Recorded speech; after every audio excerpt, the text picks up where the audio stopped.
Mankar station আমি কীর্তনে গিয়েছিলাম বাবা। প্রতি বছর সেই জীবনের বাড়িতে আজও কীর্তন হয়। সেই মানকর স্টেশনে অনেকে নাম শুনেছেন, জায়গাটার নাম মানকর।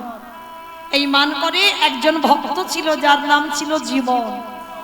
এই জীবন তার 5টা মেয়ে ছিল জানো। আর এই 5টা মেয়ের এত অভাবের সংসার, বিয়ে দিতে পারছিল না। এখনকার দিনে তো সমাজ নয় বাবা যে জামাই খুঁজতে লাগবে না, কিন্তু তখনকার দিনে একটা জামাই খুঁজতে গেলে বাবার কত ছাতা জুতো ছেড়ে যেত। তা 5টা মেয়েকে বিয়ে দেবে কি করে? আর এই কথা ভেবে ওই যে বাবা বিশ্বনাথের কাছে গিয়ে, কাশীধামে বিশ্বনাথের কাছে গিয়ে জীবন খত দিয়েছিল। বাবা খত মানে বোঝো তো, মানে 1 সপ্তাহ অনাহারী অনিদ্রায়, মানে একেবারে ষষ্ঠাঙ্গে দণ্ডবদ্ধ হয়ে পড়েছিল 1 সপ্তাহ। আর বাবা প্রকট হয়ে, বিশ্বনাথ প্রকট হয়ে বলেছিল, জীবন চলে যাও, তোমার ভক্তিতে আমি সন্তুষ্ট, তোমার মেয়েদের বিয়ের ব্যবস্থা করে দেব, তবে আমি দিতে পারবো না। তুমি চলে যাও বৃন্দাবনে। আর বৃন্দাবনে গিয়ে দেখবে মদন মোহনের মন্দির, যারা গেছেন বাবা দেখেছেন বৃন্দাবনে মদন মোহনের মন্দির যমুনার পাশে, আর তার পিছনেই আছে বাবা দ্বাদশ টিলা। আজকে এই মদন মোহনের পাশেই দেখবেন একটা ছোট্ট কুড়ে ঘর, যেটা হলো সনাতন গোস্বামীর ভজন কুটির। আর মদন মোহনের পাশেই সনাতন গোস্বামীকে সমাধি করা হয়েছে। যারা যে গেছেন বা যাবেন পরবর্তীতে দেখে আসবেন। তা এই সনাতনের যে ভজন জায়গাটা দেখবেন একেবারে ছোট জায়গা। হরিব, আমাদের অট্টালিকাতে ভজন হয় না। ভালো ভালো দামি আসবাবপত্র রাখবার জায়গা আছে, কিন্তু ভগবান রাখবার জায়গা নেই। অনেকের জায়গায় যাই তো বাবা, দেখি বাবা ওই দেওয়ালে আলমারি করা আছে, আলমারির কাছে ভগবান রাখা আছে। বড় বিল্ডিং তৈরি করেছে, কিন্তু ভগবানের রাখবার জায়গা হয় না। তা সনাতন গোস্বামী ছোট্ট একটা কুড়ে ঘর, মাথা নিচু করে ঢুকবে, ছোট্ট একটা জায়গা, ওইখানে ভজন করত। তা এই সনাতন গোস্বামী, ওনার কাছে একটা মূল্যবান পাথর ছিল, যে পাথরটার নাম হচ্ছে পরশমণি। এই পরশমণি বাবা আমি তো চোখে দেখিনি, কে দেখেছে বলতে পারবো না, কিন্তু হঠাৎই পরশমণির দর্শন মেলে না। পরশমণি লোহাতে ঠেকালেই লোহা সোনা হয়ে যাবে, সে যে কোনো লোহাতে ঠেকাবে গোটা লোহাটা সোনা হয়ে যাবে, এটাই হচ্ছে পরশমণি পাথর। তা সেটা সনাতন গোস্বামী পেয়েছিল। তা পেতে বাবা সনাতন গোস্বামী, কিছু কিছু ভক্তরা জেনেছিল, কিন্তু বাবা ভোলানাথ তিনি তো জানলে পরম বৈষ্ণব। তা সনাতন গোস্বামীর কাছে জীবনকে পাঠিয়েছিল, জীবন যাও, তোমার 5টা মেয়ের বিয়ের চিন্তা করতে হবে না, ওই বাবাজির কাছে গিয়ে তুমি পরশমণি পাথরটা নিয়ে এসো। আর দেখবে ওইটা যদি তুমি পেয়ে যাও আর তোমার মেয়ের বিয়ের চিন্তা করতে হবে না। তা বাবা কি করেছে, সনাতন গোস্বামী তখনকার দিনে পায়ে হেঁটে গেছে বৃন্দাবন। আর বৃন্দাবনে গিয়ে সনাতন গোস্বামীকে দেখেই বাবা ষষ্ঠাঙ্গে দণ্ডবত প্রণাম। আর প্রণাম করে যেই না বসেছে, সনাতন মাথায় হাত দিয়ে বলছে, কি ব্যাপার বাবা হঠাৎ আমার এখানে? আমি তো ভিখারি মানুষ। বলছে, কে বলেছে তুমি ভিখারি? তুমি তো ভিখারি নও, তোমার কাছে একটা মূল্যবান জিনিস আছে। আমি কন্যাদায়ী বস্ত্রপ্রীতা, আমি 5টা মেয়েকে বিয়ে দিতে পারছি না, ওই জন্য বাবা বিশ্বনাথ আমাকে এখানে পাঠিয়েছে। তোমার কাছে যে মূল্যবান পাথরটা আছে, ওই পাথরটা আমার চাই। তা সনাতন গোস্বামী খিলখিল করে হেসে উঠেছে, বাহ, তুমি আমার কাছে পরশমণি নিতে এসেছো? কিন্তু শোনো ভাই, পরশমণি তো আমার কাছে নেই। পরশমণিটা আমি ওই যে ছোট্ট একটা ডোবা দেখছো, ওই ডোবার জলেতে ফেলে দিয়েছি। পরশমণি পাথর বাবাজি ফেলে দিয়েছো? বলে হ্যাঁ, আমার কোনো কাজে লাগবে না, ওই জন্য আমি ওই জলে ফেলে দিয়েছি। যাও তুমি গিয়ে ওইখানে ডুব দাও, আর ডুব দিলেই দেখবে পরশমণিটা হাতে পেয়ে যাবে। জীবনের মনে আনন্দ, আর আনন্দে নাচতে নাচতে বাবা মানে পরশমণি পেয়েছে পেয়েছে, আমার আর কোনো অভাব থাকবে না, কোনো টাকা পয়সা, আমার মেয়ের বিয়ে থা সব হয়ে যাবে। তার যেই না ডুব দিয়েছে, আর ডোবাতে ডুব দিয়ে বাবা পরশমণি মূল্যবান পাথরটা পেয়ে গেছে। আর পাথরটা পেয়ে মনে খুব আনন্দ, সনাতন গোস্বামীর কাছে গিয়ে বলছে, বাবাজি বাবাজি তাহলে আমি আসি। এসো বাবা এসো, পরশমণি পেয়েছো তো? পেয়েছি, এসো। পরশমণিটা নিয়ে ছুটতে ছুটতে আবার ওই মানকর যেখানে বাড়ি আবার ফিরে আসছে। অনেকটা দূর চলে এসেছে, আর অনেকটা দূর চলে আসার পর হঠাৎ রাস্তার মাঝখানে জীবন কি করেছে, দাঁড়িয়ে গেছে। ছুটতে ছুটতে যাচ্ছিল, দাঁড়িয়ে গেছে। পরশমণিটা হাতে নিয়েছে।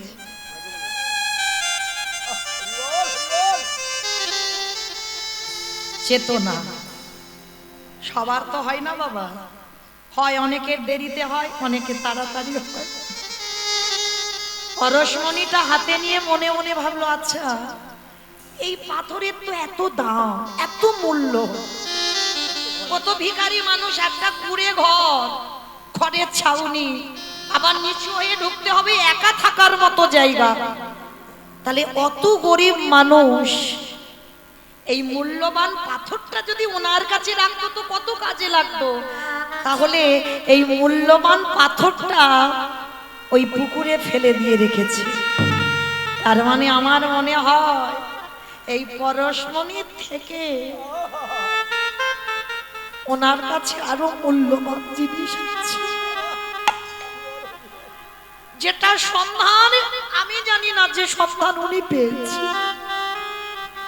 তাহলে তোমায় দেখতে হয় এই পরশমণির থেকে কি এমন মূল্যবান জিনিস যেটা ওনার কাছে আছে। পরশমণি পাথরটা বুকে নিয়ে ছুটতে ছুটতে গেছে, গিয়ে সনাতন গোস্বামীর কাছে গিয়ে বলছে, বাবাজি বাবাজি একে বাবা, তুমি তো এক্ষুনি গেলে, আবার চলে এলে, তোমার তো পরশমণি পাথর দিয়ে দিয়েছি। আজ নয়ন জলে কে দিয়ে বলে, বাবাজি তুমি কৃপা করে বলে দে, যার এত মূল্য, যার এত দাম, তাকে তুমি ওই পুকুরে ফেলে রেখেছো, তাহলে একেবারে কৃপা করে বলে দাও, এই পরশমণির থেকে তোমার কাছে কি এমন মূল্যবান ধন আছে, যে ধন তুমি আঁকড়ে রেখে এই পরশমণি পুকুরে ফেলে দিয়েছো। সনাতন খিলখিল করে এসে উঠেছে, জীবন ও জীবন, তুমি নেবে আমার কাছে যে পরশমণি পাথরে আছে? নেব, আমার এই পরশমণি চাই না, এর থেকে নিশ্চয়ই তোমার কাছে আরো মূল্যবান জিনিস আছে। জীবনে যাই না নয়ন জলে বুবু ভাসিয়ে কাঁদলো, সনাতন জীবনের মাথায় হাত রেখে বলল, জীবন এই পরশমণি পাথর লোহাতে ঠেকালে লোহা সোনা হয়, তাতে কি হবে? বাহ্যিক জগতে তুমি সুখ পাবে, কিন্তু আমার কাছে যে পরশমণি আছে, এই পরশমণির যদি একবার সন্ধান পেয়ে যাও, তার শুধু বাহ্যিক জগতের কোনো সুখ নয়,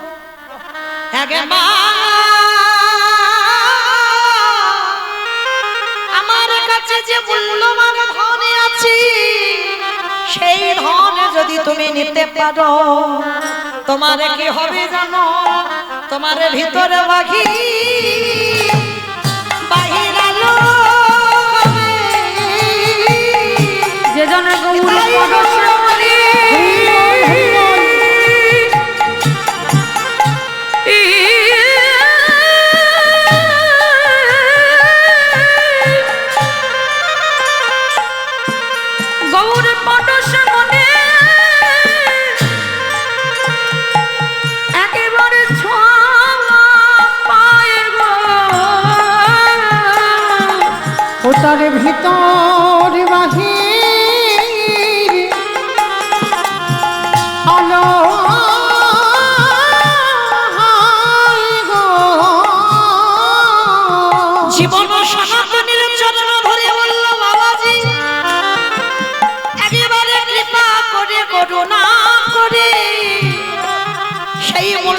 মূল্যবান সম্পদ আমায় দাও। সনাতন জীবনকে বুকে ধরে বলল, জীবনে রে, এই জগতে যদি সেই মূল্যবান সম্পদ পেতে হয়, যা জীবনে একবারে যমুনা থেকে স্নান করিয়া শুদ্ধ বসনে পরিধান করি একবার আমার চরণে বস। এইবার সনাতন জীবনের কর্ণ বলে দিল আজকে কৃষ্ণ। যেই না কৃষ্ণ নামে জীবনের কানে গেল, সর্ব শরীরে কেঁপে উঠল, জীবনে কাঁদে আর বলে গুরুদেব, যে সম্পদের জন্য তোমার কাছে তার থেকে মূল্যবান সম্পদে পেলাম, বলি আরে তো আমি ঘরে ফিরব না।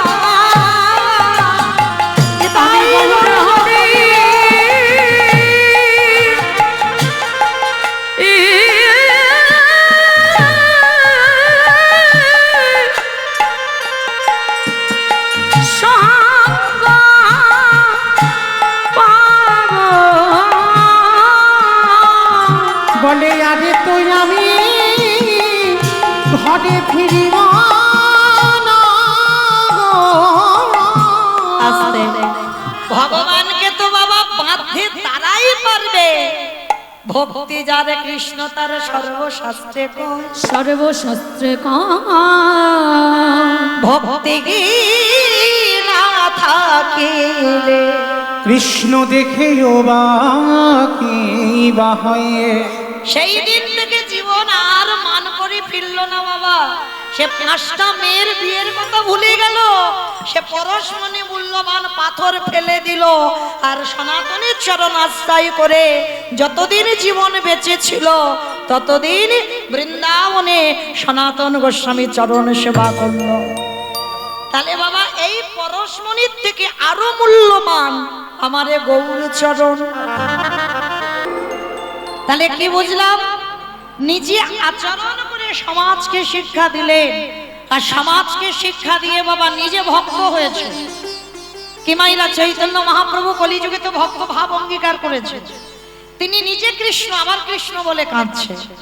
যে রাধাকে বামাঙ্গ থেকে সৃষ্টি করলো তবুও বাবা সেই রাধা বলে কাঁদছে। কেন না? নিজে আচরণ করে সমাজকে শেখালো, ওরে কলির জীব আমাকে দেখে সে, আমি যেমন সাধুগুরু বৈষ্ণবদের সম্মান করি, আমি ভগবান হয়ে কৃষ্ণ বলে কাঁদি, আমি ভগবান হয়ে কখনো রাধা ভাবে ভাবিত হই। কলির জীব তোরাও আমাকে দেখে শেখ। তোদের কারো 2টো থালা 2টো গ্লাস 2টো বাটি করতে হবে না। কলির মানুষ, এদের স্বল্পায়ু, ভজনের সময়ও কম, একটা থালা একটা গ্লাস একটা বাটিতে দিলে যা হবে ও দুটোরই কাজ হয়ে যাবে। কেন? রাধা গোবিন্দ যুগল ভজন করবে, কিন্তু কলিকারীর মানুষ মা আমার চৈতন্য মহাপ্রভুর চরণ যদি একটাই ভজন করা যায় তাতে কৃপা হবে। কেন? রাধা কৃষ্ণ একাত্মা দুই দেহ ধরি অনন্য বিলাসী রস আস্বাদন করি, এই দুই ভাবে চৈতন্য গোসাই ভাব রস আস্বাদিতে দোহে এক ওঠা। হরি বল হরি। তাহলে রাধা কৃষ্ণ ভজন না করে গৌর ভজন করলে ওই একই কাজ হবে। তবে মায়েরা যারা গৌর ভজন করেন একটু ভেবে চিন্তে ভালোবাসবেন আমার গৌরকে। ভালোবাসা তো সোজা নয়, আর ভগবানের ভালোবাসা, ভগবানের সঙ্গে প্রেম, এ তো রাস্তাঘাটের প্রেম নয় বাবা। ভগবানকে ভালোবাসতে গেলে এমন ভালোবাসতে হবে বাবা, নিঃসংকোচে ভালোবাসতে হবে, হৃদয়ে কোনো সংকোচ রাখলে হবে না। অহেতুকি প্রেম দিতে হবে, মানে হেতু থাকলে হবে না। ঠাকুর তোমাকে ভালোবাসি, আমার এটা দাও, আমার ওটা দাও, সেটা দাও, এই ভাবনা চলবে না। অহেতুকি প্রেম লাগবে, হেতু থাকবে না। তাহলেই বাবা তোমার কৃষ্ণ ভজন বা গৌর ভজন তোমার সার্থকতা হবে।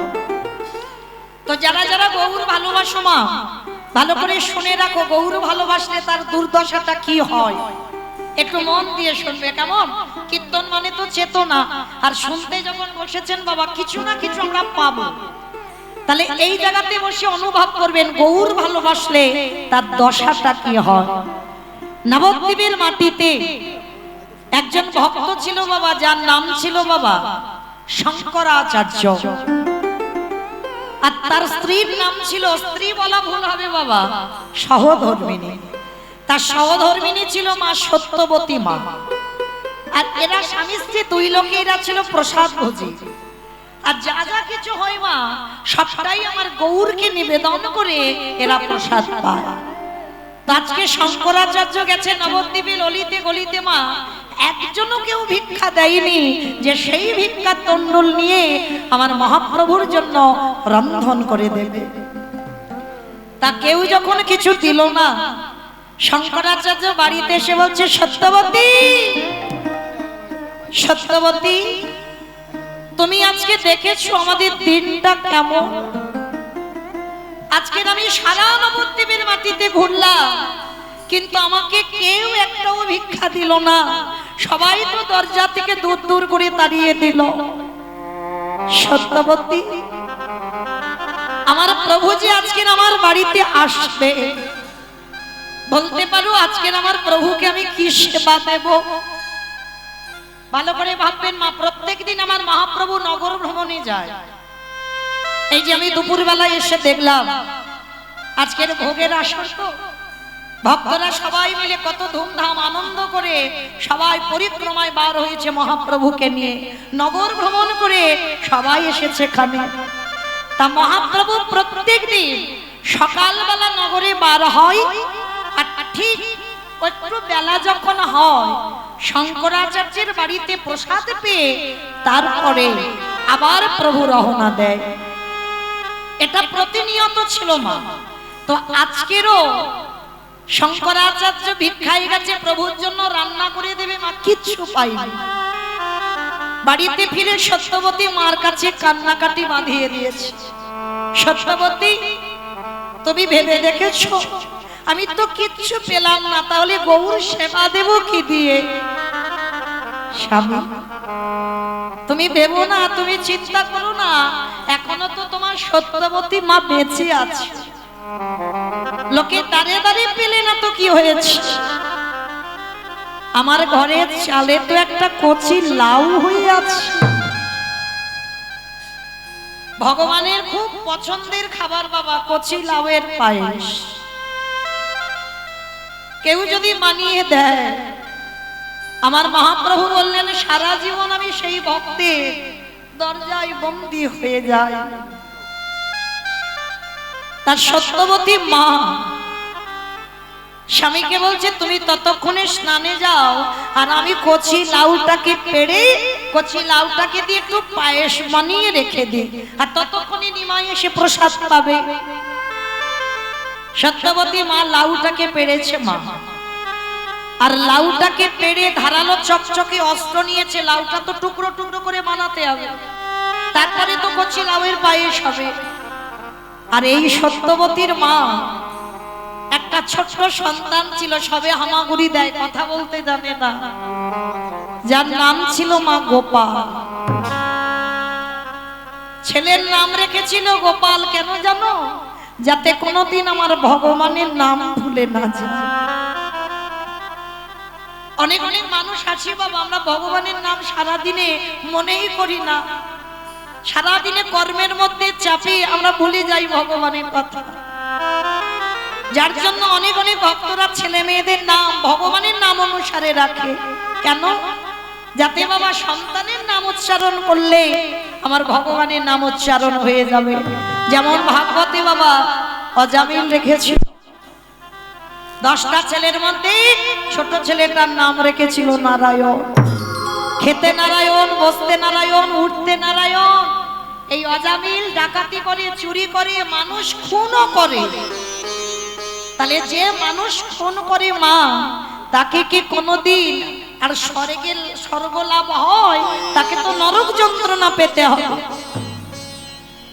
তা সেই অজামিল মানুষ খুন করেও ওই ছোট ছেলেটার নাম উচ্চারণ করতে করতে শেষের দিনে বাবা অজামিল চলে গেল বৈকুণ্ঠে। তাই সবার কাছে নিবেদন, যত সিনেমা দেখো না কেন, যত সিরিয়াল দেখো না কেন, সন্তানের এমন নাম রাখতে হবে যে নাম উচ্চারণ করে তুমি ভব নদী পার হয়ে যাবে। রেখেছিল বাবা, ছেলেটার নাম গোপাল, আর মা সত্যবতী মা অস্ত্রটা নিয়েছে ভোরের বেলা। আর দেখবেন বাবা, বেশিরভাগ আমরা মা তো আমরা ভালো বুঝি, সন্তানদের ঘুমটা বাবা ভোর ভোরে একটু ভেঙে যায়।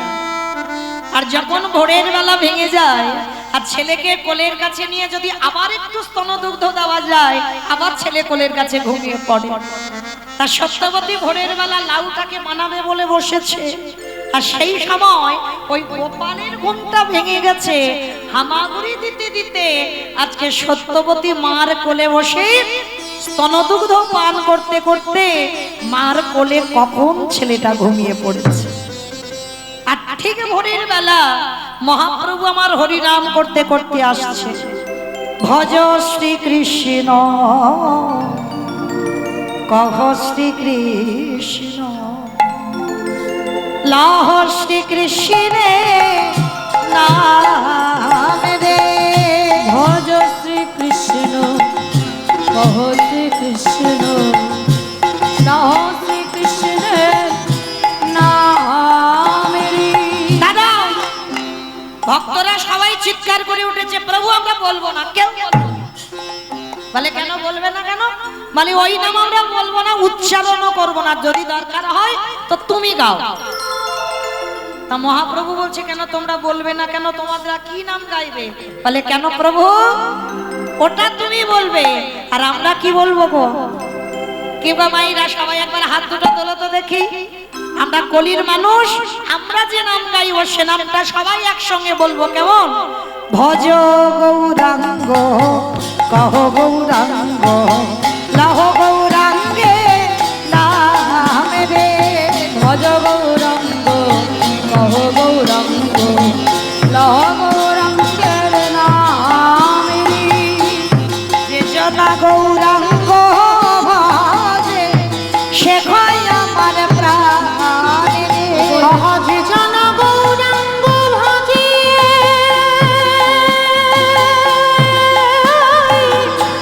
সে হয় আমার প্রাণ রে।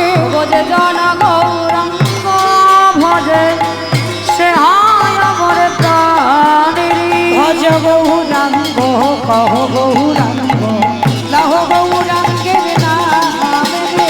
ভজ গৌরাঙ্গ কহ গৌরাঙ্গ লহ গৌরাঙ্গের নাম রে। একেবারে দিলি গেলে গৌরাঙ্গ জীবন একেবারে রে। একেবারে দিলি গেলে গৌরাঙ্গ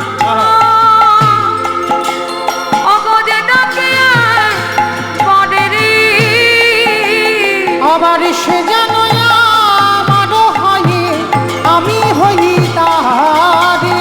সে যেন আমার হয়, আমি হই তাহারে। ভজ গৌরাঙ্গ কহ গৌরাঙ্গ লহ গৌরাঙ্গে নাম রে।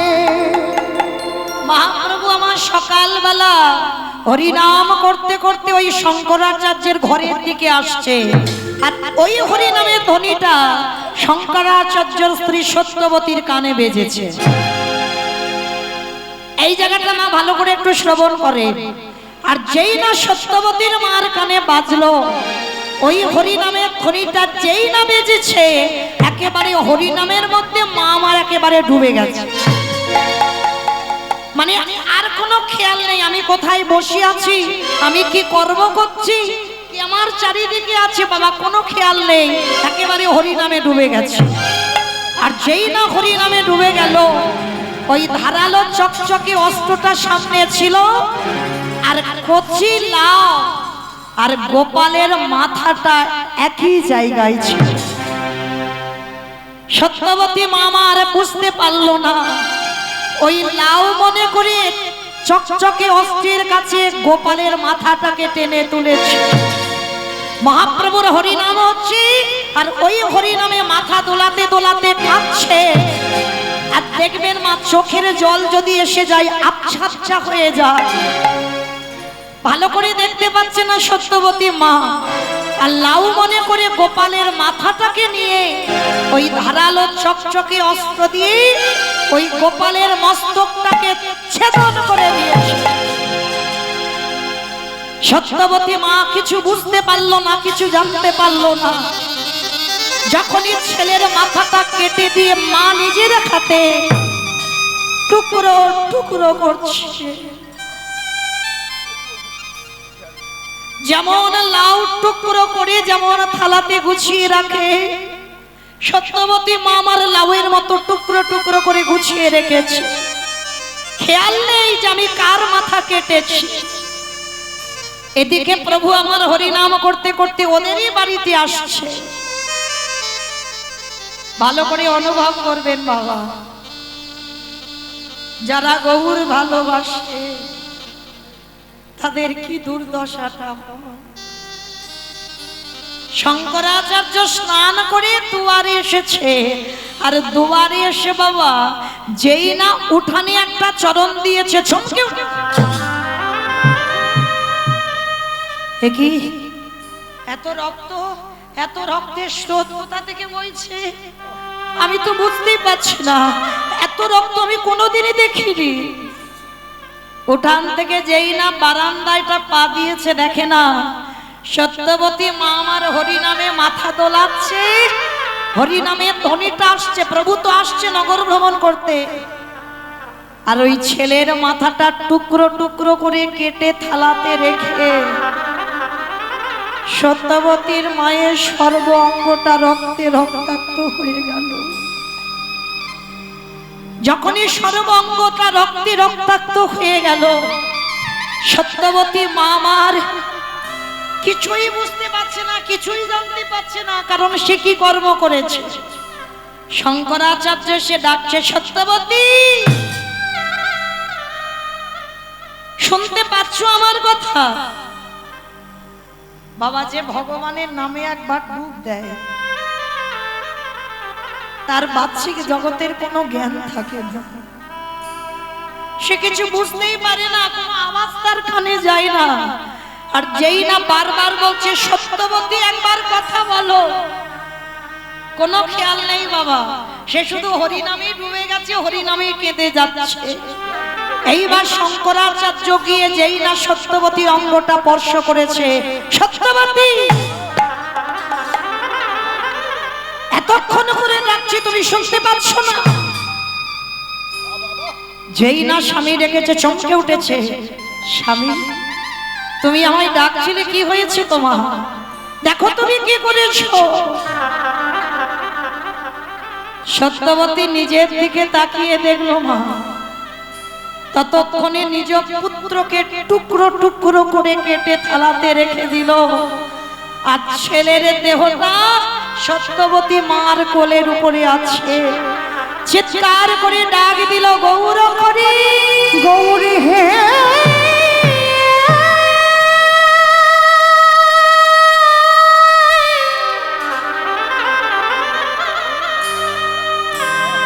ও গো দয়া,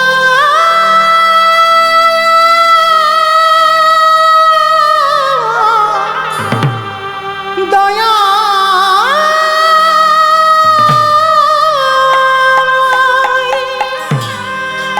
ও গো কৃপা, কৃপা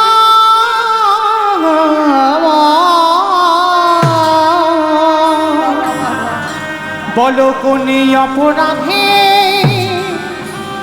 আমায় পুত্র হারা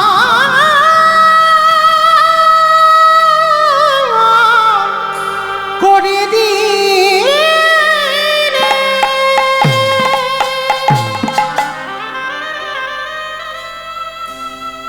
আমি বুঝতে পারিনি গৌর হরি, তোমায় ভালোবাসলে তার শেষ পরিণতিটা এমন হবে। আমি যদি বুঝতে পারতাম তোমার নাম আমি কোনোদিন ভালোবাসতাম না, আমি যদি জানতে পারতাম তোমার নাম আমি কোনোদিন উচ্চারণ করতাম না। শঙ্করাচার্য যেই না দেখছে সত্যবতী মা পাগলিনীর মতো কাঁদছে, মানে অবলা ছেলে এখনো কথা বলতে পারে না, নিজের হাতে মা টুকরো করে কেটেছে। আর ওদিকে গৌরহরি বাড়িতে আসছে, শঙ্করাচার্য সত্যবতীর মনটা চেপে ধরে বলছে, চুপ করো, চুপ করো, কেঁদো না, কেঁদো না সত্যবতী, কেঁদো না। কেন ভুলে যাচ্ছ? আজ আমি তোমাকে একটা সত্য কথা বলে রাখি, সত্য বলবো। আমার ছেলেটা মরে গেছে, আমার ছেলের এই মৃত্যু শোক আমি সইতে পারবো, কিন্তু আমার বাড়িতে যে আজকে আমার গৌরহরি আসবে না, আমার বাড়িতে যে একটা দিন হরিনাম বন্ধ হবে, এইটা আমি সহ্য করতে পারবো না। কেমন ভক্ত দেখেছো, ছেলে মরে গেছে সহ্য করতে পারবে, কিন্তু একদিন বাড়িতে হরিনাম হবে না, এইটা সহ্য করতে পারবে না। কিন্তু মা তো, বাবা ধৈর্য ধরতে পারে, বাবার মনের কষ্টটা সবার কাছে বলতে পারে না, কিন্তু মা বলতে পেরে যায়।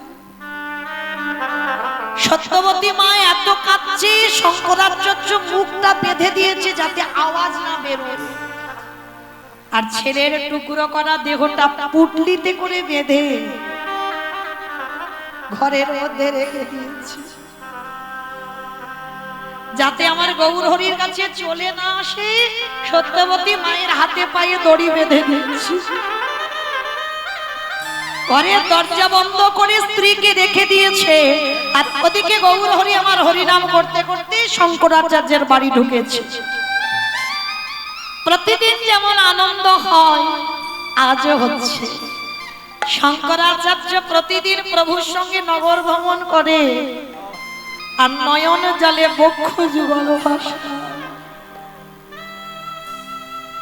কি বাবা, আমরা তো নগর ভ্রমণ নাচানাচি করে করি, নবদ্বীপের মানুষরা মহাপ্রভুর সঙ্গে যখন হরিনামে যেত, নয়ন জলে তাদের বক্ষ যুগল ভেসে যেত। শঙ্করাচার্যের বাড়িতে বাবা আজকের হরিনাম হচ্ছে, সবাই নাচানাচি করছে, শঙ্করাচার্য প্রতিদিন কাঁদে, আজও কাঁদছে। তবে বাবা আজকের কান্নাটা একটু আলাদা, কারণ দুটো শোক তো একসঙ্গে হয়েছে, পুত্র হারাবার শোক, আর প্রভু যদি আজকে জেনে যায় যে আমার বাড়ি অসহ্য হয়েছে, তাহলে কালকে থেকে আমার বাড়িতে আর হরিনাম হবে না। এই দুটো শোক, হরিনাম বন্ধ হবার শোক আর পুত্র হারাবার শোক, দুটো একসঙ্গে হয়েছে। যখনই নয়ন জলে বুক ভাসিয়ে কাঁদছি, প্রভু আমার এসে জিজ্ঞাসা করছে, আচ্ছা শঙ্করাচার্য, তোমার কাছে আমি আজকের একটা কথা জানতে চাই। কি কথা গৌরহরি? আচ্ছা তুমি প্রতিদিন হরিনাম শোনো, হরিনাম গাও, কিন্তু কোনোদিন তো তোমাকে আমি এত কাঁদতে দেখি না। বলতে পারবে তোমার বাড়িতে কি কোনো অমঙ্গল ঘটেছে? বলো না, তোমার বাড়িতে কি কোনো দুর্ঘটনা ঘটেছে?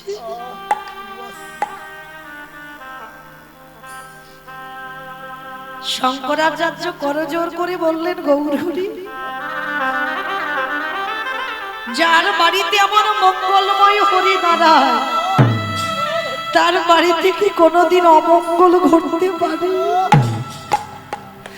ঘটেনি প্রভু, আমার ঘরে কিচ্ছু হয়নি, তুমি হরিনাম করো। কিন্তু শঙ্করাচার্য, আমি প্রতিদিন কীর্তন গাই, কীর্তনে আমার কোনোদিন কণ্ঠরোধ হয়ে যায় না। প্রতিদিন কীর্তন গাই, কোনোদিন আমার বনফুলের মালা গলা থেকে ছিঁড়ে যায় না। প্রতিদিন কীর্তন গাই, আমার কীর্তনে কোনোদিন তাল ভঙ্গ হয় না। কেন জানি না মনে হচ্ছে তোমার বাড়িতে কোনো দুর্ঘটনা ঘটেছে। না না গৌরহরি, কিচ্ছু ঘটেনি আমার বাড়ি, আর এদিকে সত্যবতী মা দরজা বন্ধ করা, হাতে পায়ে দড়ি বাঁধা, শুধু মনে মনে আকুল প্রাণে কাঁদে আর বলে গৌর হরি গৌরী হে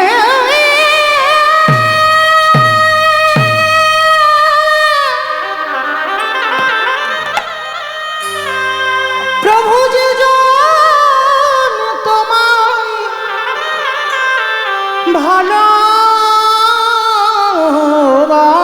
ভালোবাসে বলো গো। তারে কি এমনি করে কাঁদিতে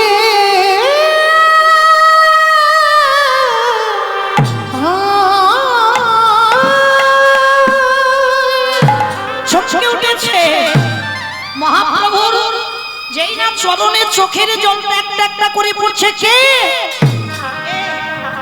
কেমন ভক্ত যার চোখের জল আমার চরণ দুটো ভাসিয়ে দিচ্ছে? আচ্ছা শঙ্করাচার্য, আমি সবাইকে দেখছি, আমি সত্যবতী মাকে তো দেখতে পাচ্ছি না। প্রভু, ওর শরীরটা ভালো নেই, ঘরে আছে। তবু সত্যি বলছে না, কারণ সত্যি বললে হরিনাম বন্ধ হয়ে যাবে। হরিনাম বন্ধ হবে, এটা সহ্য করতে পারবে না। মহাপ্রভু মনে মনে ভাবছে, শঙ্করাচার্য, পৃথিবীতে সবাই মিথ্যাবাদী, কিন্তু তুমি মিথ্যা বলবে এটা আমি ভাবি না। কি বাবা, যারা বসে আছেন, যারা দাঁড়িয়ে আছেন, আমি কীর্তনী, আমার সম্প্রদায়, সবাই মিথ্যাবাদী, কেউ সত্যিবাদী এখানে নয়। আমরা তো প্রত্যেকে বলেছিলাম ঠাকুর, জগতে গিয়ে আমরা কৃষ্ণ দাস হব, হয়ে গেলাম আমরা সবাই মায়া মোহের দাস। ছেলে আমার, মেয়ে আমার, জায়গা আমার, জমি আমার, বিষয় আমার, সব আমার। সারা দিনের মধ্যে আমরা যে কৃষ্ণ দাস, সেটাই আমরা ভুলে যাই। তাই এবার প্রভু বলছে, কই দেখি তো একবার গিয়ে। না প্রভু, ঘরে কিচ্ছু নেই, তুমি যেও না। শঙ্করাচার্য, কোনদিন তো তুমি আমার কাজে বাধা দাও না, তবে আজকে দিচ্ছ কেন? জোর করে প্রভু আমার ঘরের দরজাটা খুলেছে, আর যেই না দরজাটা খুললো, সত্যবতী মা গৌর চরণে একেবারে আশা রেখে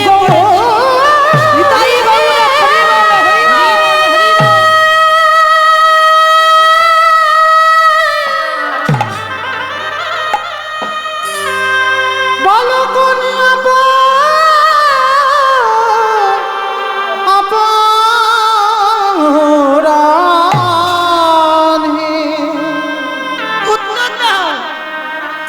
আমায় পুত্র হারা করে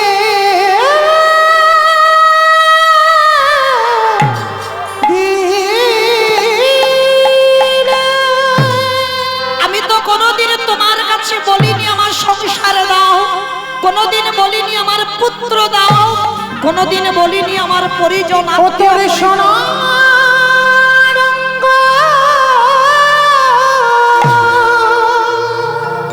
ফিরিয়ে দাও আমার সন্তানকে। হবে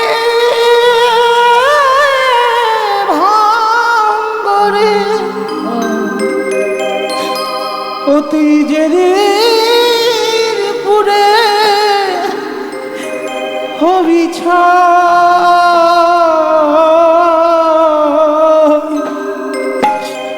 যাবি উড়ে নীলাকাশে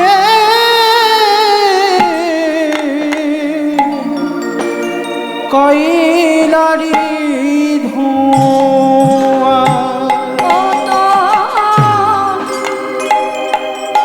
সোনার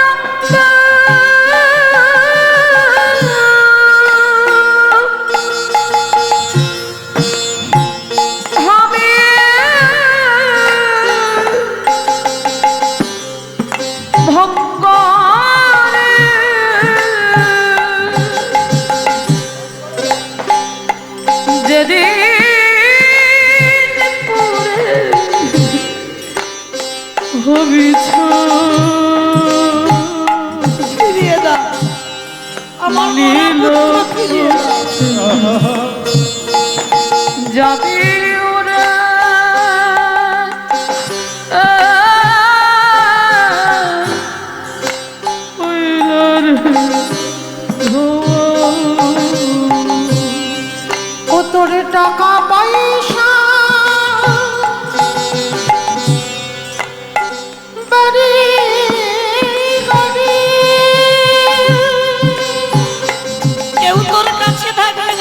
ও তোর রইবে পড়ে জমিদারি রে, তোর টাকা পয়সা বাড়ি গাড়ি রইবে পড়ে জমিদারি রে। ও তার মাসির গানে সকাল ছেড়ে তার বাঁশির টানে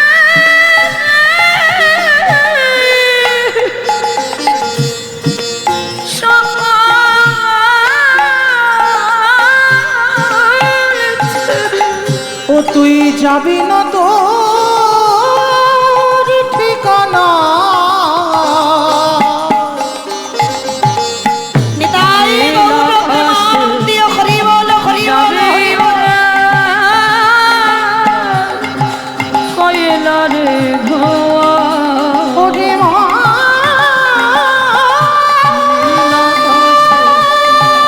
যাবে ওরে মা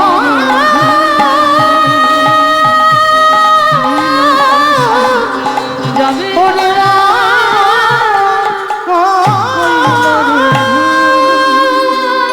গৌর চরণে পড়ে বলল বলো না কে তোমায় বলি ভগবান, তুমি আমার পুত্রটাকে তোমার হরি নাম শুনলাম বলে আমি লাউ মনে করি আমার ছেলেটাকে কেটে দিলাম।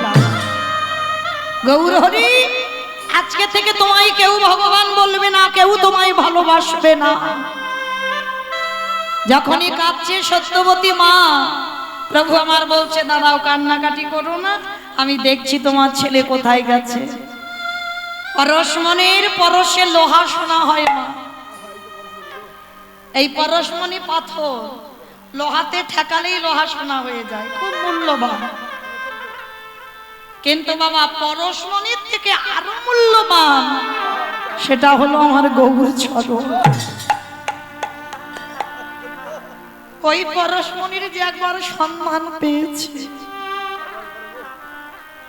তার কোনো জ্বালা থাকে না। এই বলতে গিয়ে মনে পড়ে গেল বাবা, আমাইরা কোথায় ছিলাম মনে পড়ছে তো? কোথায় ছিলাম? শঙ্করাচার্যের বাড়ি, তাই তো? তাহলে গৌর যে পরশ করে, যে ছেলেটা টুকরো টুকরো করে কেটে থালাতে রেখে দিল, যেই না গৌরী আমার পরশ করলো সঙ্গে সঙ্গে পরিপূর্ণ সন্তান হলো। ছেলেটা যেন ঘুমিয়ে আছে, আর মহাপ্রভু গিয়ে ওই বদনটা নিয়ে শ্রবণের কাছে গিয়ে ডাকছে গোপাল, আয় আয় বাবা তুই জগতে আবারে ফিরে আয়, তোর বাবা কাঁদছে, তোর মা কাঁদছে, ও গৌর যেই না ডাক দিল আরে কে থাকতে পারে গোপাল। এই মজাটার ব্যাপারটা দেখেন কেমন। এইবার গোপাল ঘুমোচ্ছিল, উঠে পড়েছে, যে ছেলে কথা বলতে জানতো না সেই ছেলে কথা বলছে। এইবার উঠে গৌরকে দর্শন করে প্রণাম করে বলছে প্রভু আমায় ডেকেছো? হ্যাঁ। এই মা কাঁদছে, বাবা কাঁদছে, ওই রকম তুই কে কাঁদিয়ে চলে গেলি কেন? আগে ফিরে আয় মার কোলে। গোপাল উঠে গিয়ে বলল গৌর হরি বলো বলো এরাই আমার কোন বাবা মা? কি বুঝলে? যে ছেলের জন্য এতক্ষণ পাগলিনী হলো মা, ছেলে বেঁচে গিয়ে প্রশ্ন করছে প্রভু এরা আমার কোন বাবা মা? জগতে কতবারই আমার জন্ম হলো, জগতে কতবার আমি মা পেলাম, জগতে কতবার আমি বাবা পেলাম। ও ঠাকুর বলে দাও না এরা আমার কত নম্বর বাবা মা? যেই না এই প্রশ্নটা করেছে সত্যবতী মা পাশে দাঁড়িয়েছিল, শোনা মাত্র চমকে উঠেছে। যে ছেলের জন্য আমি পাগলের মতো কাঁদছি সেই ছেলে প্রাণ ফিরে বলছি আমার কোন মা? এইবার গৌরের চরণ ঘরে বলল গৌরে খেয়ে এতদিন এ ছেলে আমার নয়, পরিবার আমার নয়, স্বামী আমার নয়, এ জগতে কেউ তো কারোর নয়। যদি কেউ আপন হতে হয়, দয়াল একজনই আপন, সেটা হলো তোমার রাতুল চরণ। এই জীবনে যে সময় থাকতে থাকিতে একেবারে গবুর চরণ আশ্রয় করি, তারই অচিরে কৃষ্ণ কৃপা পাইব। যে জনের সময়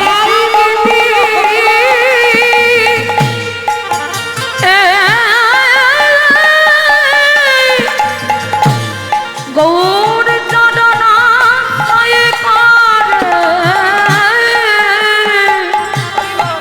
তারে অচিরে কৃষ্ণ প্রাপ্তি হয় গো। আস্তে আস্তে আস্তে মায়েরা মনে রেখো একটা কথা, খুব দামি কথা, সময় থাকতে থাকতে গৌর চরণ ধরতে হবে, অসময় হবে না। এই সময় থাকতে থাকতে এই বলতে গিয়ে মা একটা কথা মনে পড়ে গেল জানো,